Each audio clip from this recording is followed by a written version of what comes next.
Hello guys, welcome to my class. मैं करण चौहान। आज हम लोग प्लेन में एक नया टॉपिक पढ़ेंगे। आज का टॉपिक है हमारा angle between two planes. Angle between two planes, तो यहाँ पर सबसे पहले हम लोग जानते हैं कि एंगल बिटवीन टू प्लेन्स क्या होता है।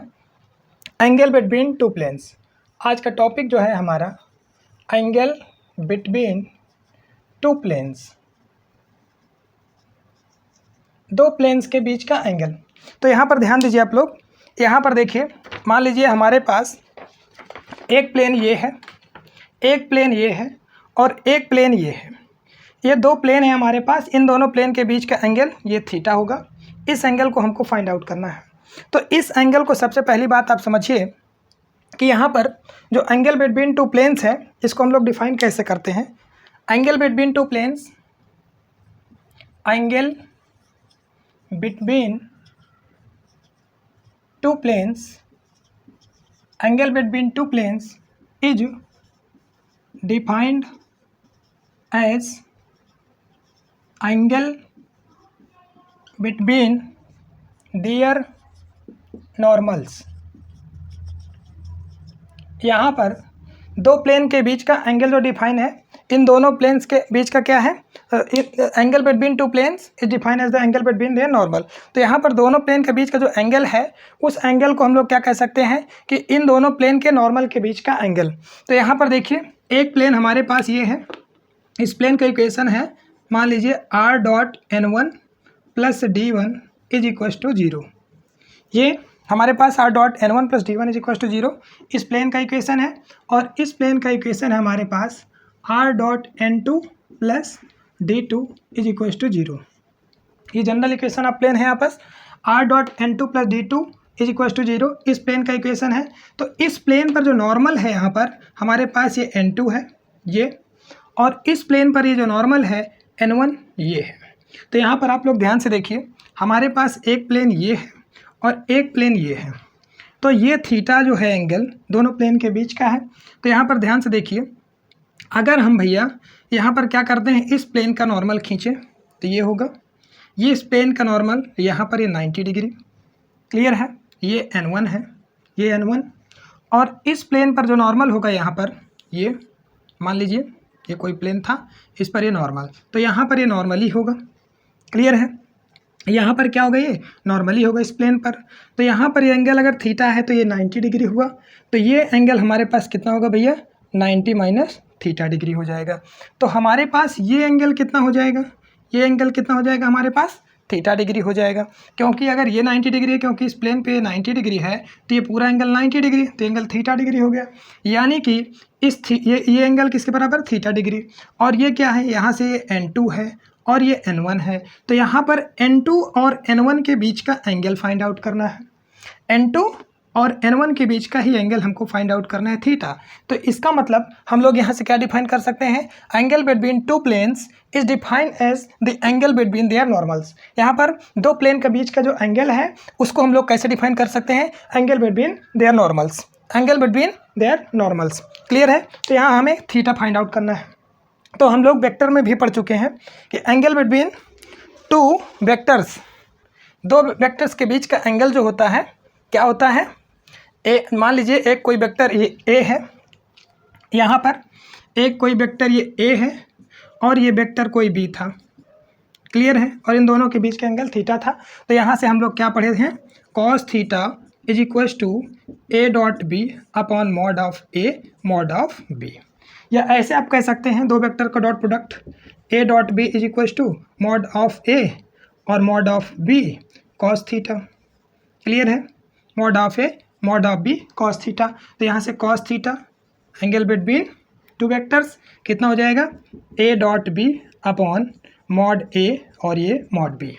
क्लियर है, तो यहाँ पर हमारे पास क्या है, दो वेक्टर्स हैं, यहाँ पर दो नॉर्मल हैं, एक प्लेन फर्स्ट पर नॉर्मल है और एक सेकेंड प्लेन पर नॉर्मल है। तो यहाँ पर देखिए, दो प्लेन के बीच का एंगल थीटा क्या हो जाएगा, यहाँ से cos theta is equal to, एक हमारे पास वेक्टर ये n1 है और एक वेक्टर n2 है। तो cos theta is equal to क्या हो जाएगा, n1 dot n2 upon mod of n1 और मॉड ऑफ n2। दो यहाँ पर दो प्लेन के बीच का एंगल क्या हो जाएगा, ये हो जाएगा। ठीक है भैया, क्लियर है। और यहीं से कंडीशन ऑफ परपेंडिकुलरिटी देख लीजिए थोड़ा सा। कंडीशन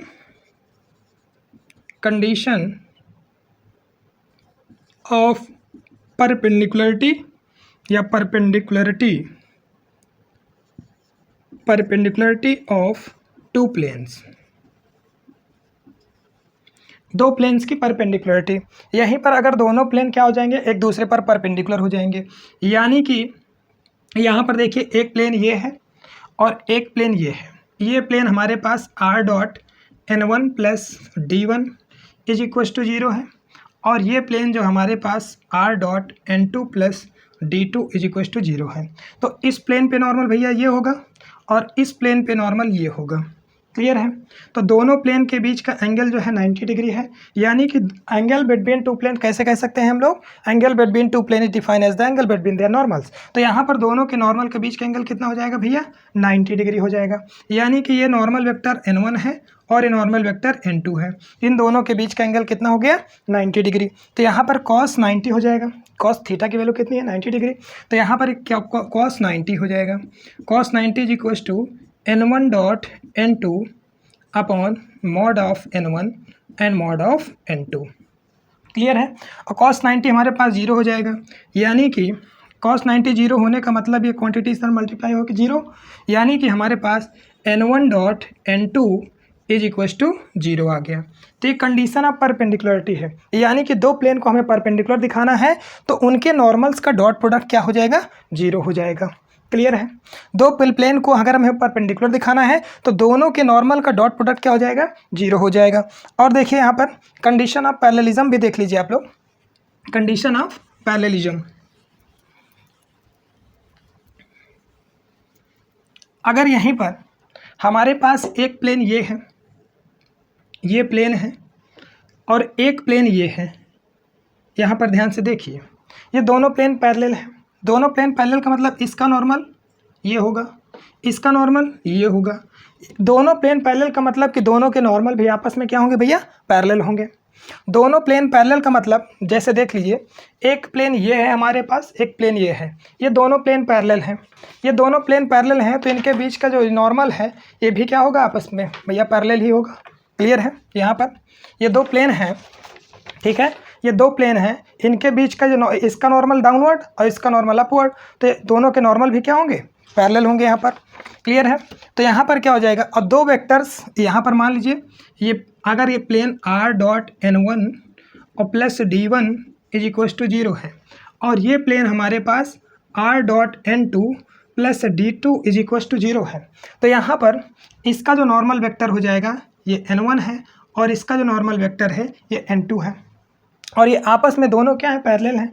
तो दो वेक्टर्स पैरेलल की कंडीशन हमने क्या बताया है, अगर दो वेक्टर यहाँ पर क्या होता है, एक वेक्टर a है और दूसरा वेक्टर b है, दोनों वेक्टर आपस में पैरेलल होते हैं। मान लीजिए वेक्टर a और वेक्टर b पैरेलल हैं तो vector a is equal to lambda times of b होता है, यानी कि वेक्टर a जो है प्रोपोर्शनल होगा वेक्टर b के।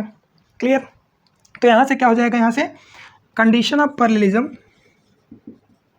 कंडीशन ऑफ पैरेललिज्म, पैरेलल की कंडीशन क्या होगी, दो प्लेन पैरेलल होंगे तो यहाँ से क्या हो जाएगा, एक का नॉर्मल दूसरे के नॉर्मल के क्या होगा, प्रोपोर्शनल होगा।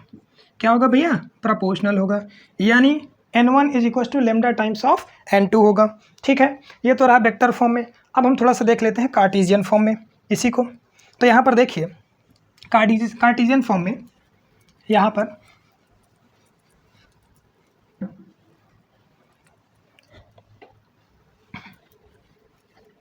अगर मान लीजिए हमारे पास यहीं पर ये प्लेन है तो इस प्लेन का इक्वेशन अगर हमको लिखा मिलेगा कार्टेशियन फॉर्म में भैया, तो हमारे पास क्या लिखा मिलेगा हमको, x हाँ क्या मिलेगा, a1x plus b1y plus c1z plus d1 is equal to 0।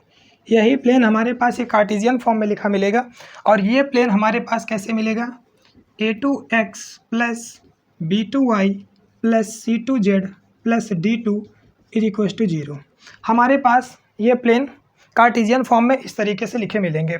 तो हमने आपको बताया है कि कोई भी अगर linear equation in x y z है, कोई भी linear equation x y z है वो एक प्लेन को रिप्रेजेंट करता है, और कोफिशिएंट ऑफ एक्स और कोफिशिएंट ऑफ वाई और कोफिशिएंट ऑफ जेड, यहाँ से जो कोफिशिएंट ऑफ एक्स है, वाई है, जेड है, ये क्या होता है, DRS ऑफ नॉर्मल होते हैं, DRS ऑफ नॉर्मल होते हैं, क्या होते हैं, DRS ऑफ नॉर्मल हो जाएगा। तो यहाँ से भैया हमारे पास जो N1 हो जाएगा, N1 का DRS क्या हो जाएगा, यहाँ से A1 I cap plus B1 J cap, B1 J cap plus C1 K cap, और N2 जो हो जाएगा हमारे पास वो हो जाएगा A2 I cap plus B2 J cap plus C2 K cap. Clear है।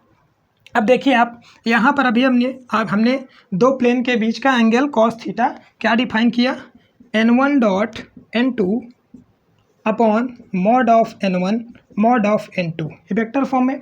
तो N1 डॉट N2 यानी आप करेंगे तो यहाँ से क्या करेंगे, इसको लिख सकते हैं पूरा, क्या लिख दें, A1 I cap plus B1 J cap plus C1 K cap dot A2 I cap plus B2 J cap plus C2 K cap upon modulus of, इसका मॉडुलस निकालेंगे तो क्या करेंगे, I के कंपोनेंट का स्क्वायर, J के component का square, K के कंपोनेंट का स्क्वायर करके सम का रूट, यानी कि A1 square plus B1 square plus C1 square, और यहाँ से क्या हो जाएगा, ये A2 square plus B2 square plus C2 square. Clear है, क्या हो जाएगा, प्लस C2 स्क्वायर। यहाँ से इनका डॉट प्रोडक्ट A1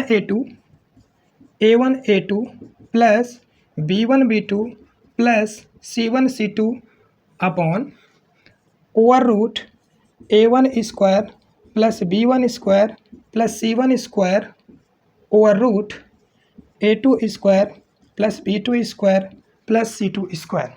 क्लियर है। तो दो प्लेन के बीच का एंगल कॉस थीटा, यहाँ पर ये थीटा जो है कैसे फाइंड आउट कर सकते हैं हम लोग, इसके हेल्प से फाइंड आउट कर सकते हैं।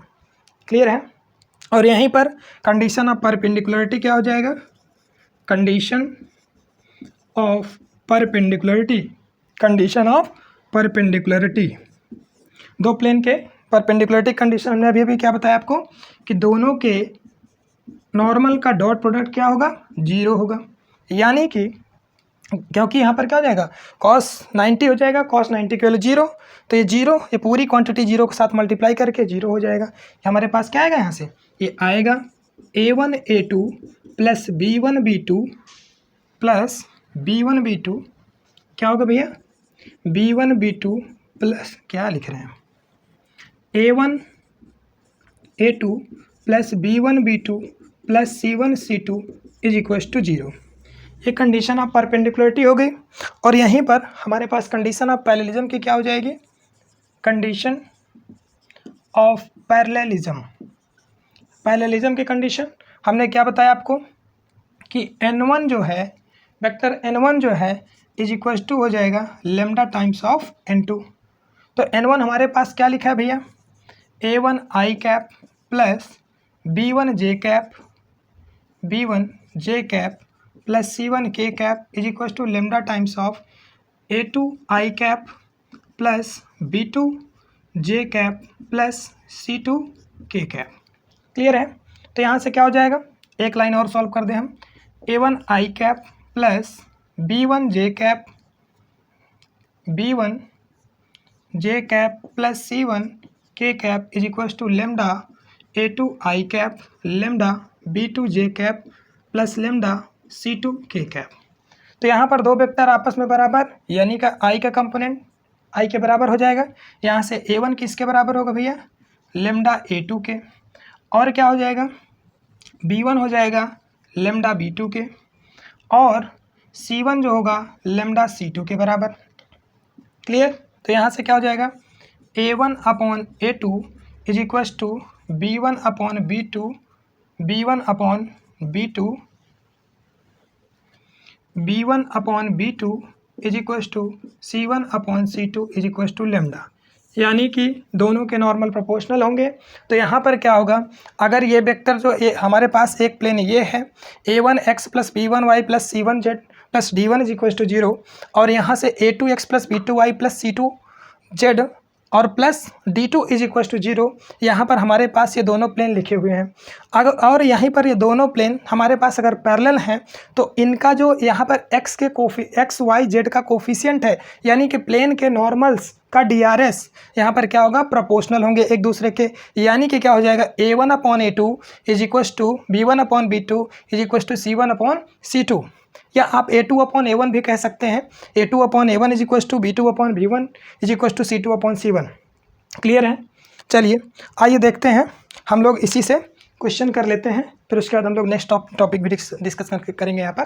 तो देखिए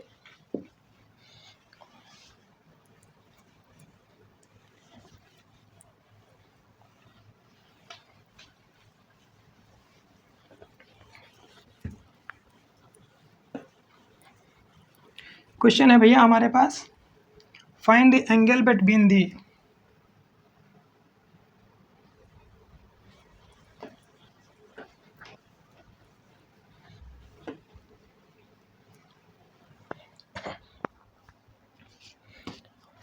क्वेश्चन है आज का हमारे पास, फाइंड द एंगल बिटवीन, इन्हीं से संबंधित क्वेश्चन है। Question find angle between the planes, between the two planes r dot 2i cap minus j k cap plus k cap, ठीक है, इज इक्वल टू 6 है, and r dot is equal to 1i cap plus j cap plus 2k cap, 1j cap 1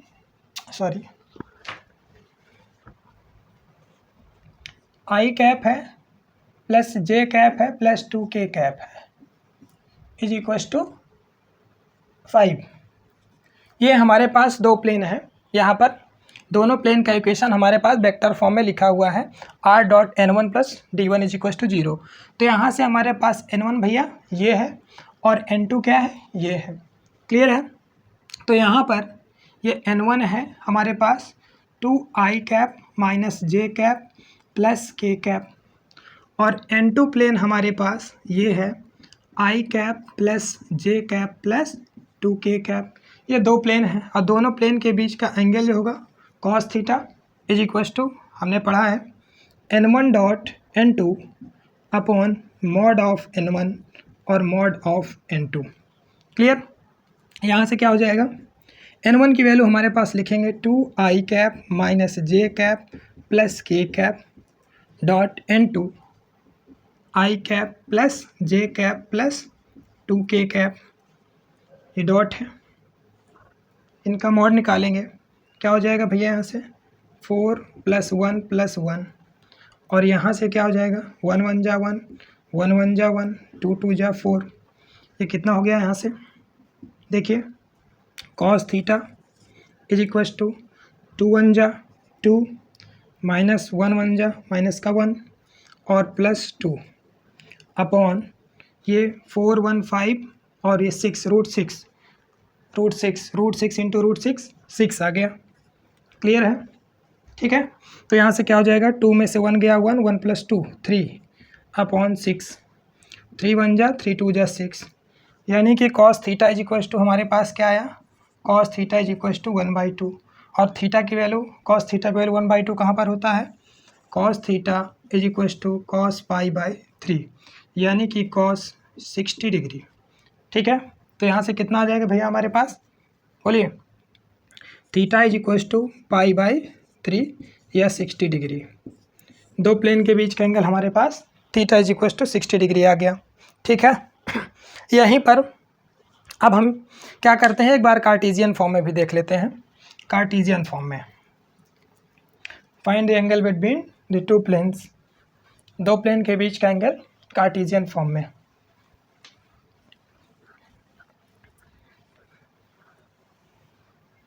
find the angle between the two planes x y plus 2z is equal to 9, x plus y plus 2z is equal to 9 है। And दूसरा plane है हमारे पास 2x minus y plus z, 2x minus y plus z is equal to 15 है। हमारे पास ये दोनों plane है कार्टेशियन फॉर्म में। तो हमने आपको क्या बताया, यहाँ पे नॉर्मल ढूंढना है आपको। तो नॉर्मल हमने क्या बताया भैया, एक्स वाई जेड का कोफिशिएंट, एक्स का कोफिशिएंट कितना है, यहाँ से 1 है तो 1 आई कैप, वाई का कोफिशिएंट 1 है तो प्लस जे कैप, और जेड का कोफिशिएंट 2 है तो प्लस 2 के कैप। ये क्या हो गया, DRS ऑफ नॉर्मल हो गया। N2 कितना हो जाएगा यहाँ से, N2 हमारे पास N2 कितना होगा भैया, N2 की वैल्यू यहाँ से ये हो जाएगा 2 I cap minus J cap और प्लस के कैप। हमारे पास N1 और N2 दोनों नॉर्मल्स निकल चुके हैं। तो cos theta is equal to आप क्या लगाएंगे यहाँ पर, कॉस थीटा, ठीक है। Cos theta is equal to कितना रखेंगे आप बोलिए, N1 dot N2 upon mod of N1 and mod of N2। Value रखिए भैया 1 इंटू 2, डायरेक्ट मैं डॉट प्रोडक्ट कर रहा हूँ, यहाँ से कितना हो जाएगा 1 इंटू 2, ये हो जाएगा 2। चलिए कर देते हैं, नहीं परेशान हो जाएंगे आप लोग। I cap plus J cap plus 2k cap dot 2 I cap minus J cap plus K cap, ठीक है। और ये क्या हो जाएगा यहाँ से बोलिए, यहाँ से ये 1 प्लस 1 प्लस 2 का स्क्वायर 4, ये भी वैसा ही है, हमें लग रहा है वही आएगा क्या, 2 2 जा 4 प्लस 1 प्लस 1, ठीक। और ये कितना हो जाएगा 1 2 जा 2, 1 1 जा माइनस 1, 2 1 जा 2 अपॉन ये 6 रूट 6 इंटू रूट 6 आ गया, 2 में से 1 गया 1, 1 प्लस 2 3 अपॉन 6, बिल्कुल सेम है, इसमें भी वही आ गया, बट है ना प्लेन का इक्वेशन भी अलग अलग लिखा हुआ था। और यहाँ से कॉस थीटा की वैल्यू कितनी आ गई 1/2। तो cos theta is equal to भैया 1/2, यानी कॉस थीटा जो है कॉस π/3 की वैल्यू होती है 1/2, यानी थीटा की वैल्यू हमारे पास कितनी हो गई π/3 यानी 60 डिग्री, ठीक है।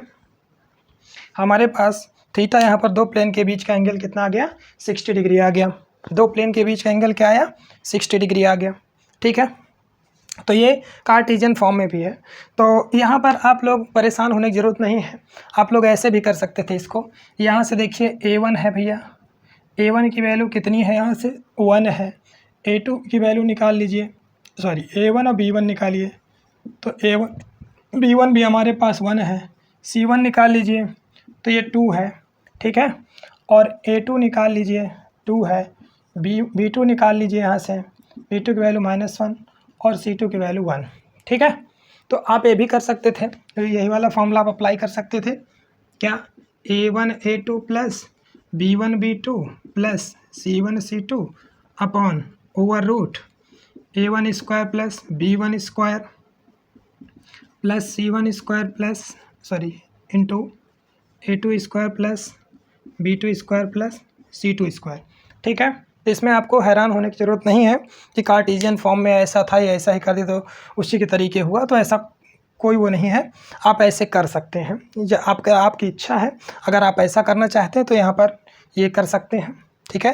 यहाँ पर A1 B1 और C1 क्या है, DRS ऑफ इस प्लेन का नॉर्मल का DRS है, ठीक है।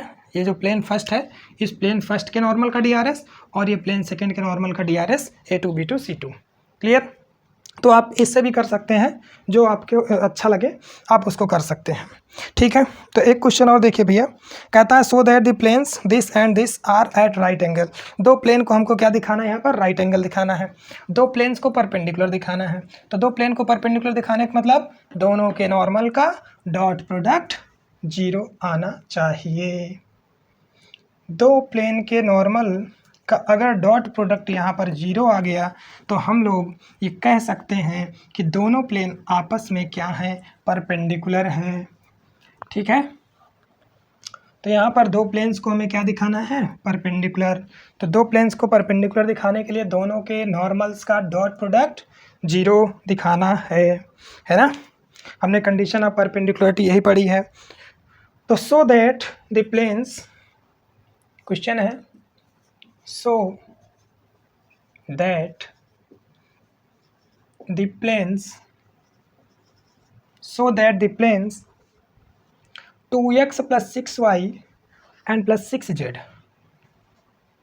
2x plus 6y plus 6z is equals to 7 and 3x plus 4y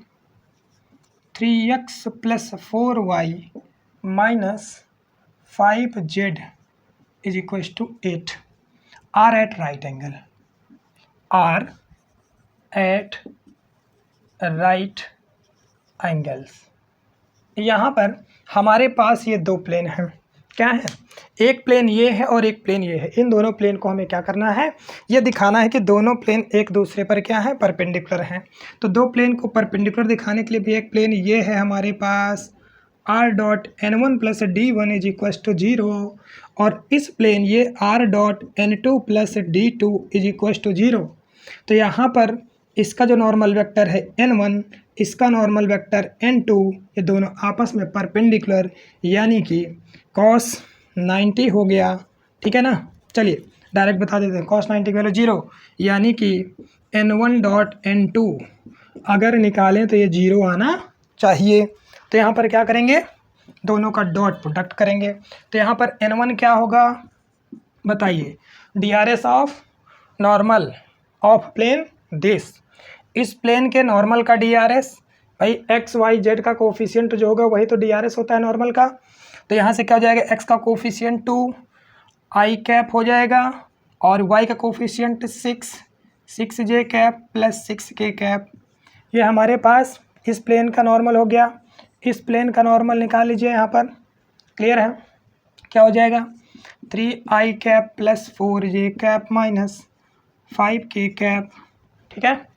हमारे पास दोनों के नॉर्मल मिल चुके हैं। तो यहाँ से हम क्या निकालें, n1 डॉट n2 निकालें तो क्या हो जाएगा, ये 2i cap plus 6j cap plus 6k cap dot 3i cap plus 4j cap minus 5k cap. करिए डॉट प्रोडक्ट, 2 इंटू 3 6 4 जा 24 और 6 5 जा 30 माइनस का 30, 24 और 6 30 और माइनस 30, यानी कि इज इक्वल टू 0 आ गया। तो यहाँ पर since n1 dot n2 is equal to 0 आ गया, therefore given planes are perpendicular, ठीक है। यहाँ पर दोनों प्लेन आपस में क्या हो जाएंगे, परपेंडिकुलर हो जाएंगे। एक क्वेश्चन और देख लीजिए, उसके बाद हम लोग नेक्स्ट टॉपिक पर आते हैं अपने। तो यहाँ पर एक क्वेश्चन और है, उसको भी देख लीजिए और फिर हमारे पास एक बहुत बेहतरीन टॉपिक होगा, ठीक है। अगला टॉपिक हम लोग पढ़ेंगे, बहुत ही अच्छा टॉपिक है और बहुत इम्पॉर्टेंट है वो, ठीक है ना।